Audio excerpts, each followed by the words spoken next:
Hi! இன்னைக்கு மார்கழி மாதத்தோட 10வது நாள். இன்னைக்கு 4 மணிங்கிறது கொஞ்சம் லேட் ஆயிட்டு. ஒரு 1/4 மணி நேரம் லேட்டா தான் எந்திரிச்சேன். உடம்பு கொஞ்சம் சரியில்ல.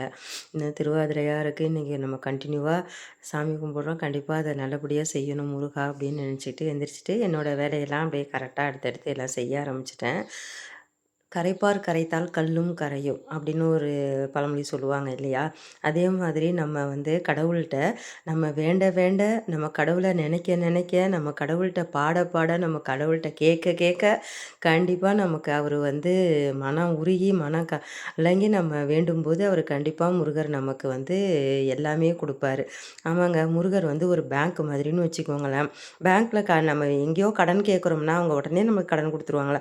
ஒரு 4 தடவ அலைய விட்டு தானே அப்புறம் ஒவ்வொரு ப்ராசஸா பண்ணி தானே அப்புறம் நம்மளுக்கு லோன் கிடைக்கும். அதே மாதிரி தான் நம்ம என் அப்பன் முருகனும் நம்ம வந்து அவர மறக்காம அவர்கிட்ட நம்மளோட வேண்டுதலோ, கோரிக்கையோ நம்ம வைக்கும்போது, அவர்ட்ட சொல்லும்போது கண்டிப்பா அவர் வந்து நம்மளுடைய கோரிக்கைய, வேண்டுதல எடுத்துக்கிட்டு நமக்கு எல்லாமே நல்லதே செஞ்சு குடுப்பாரு.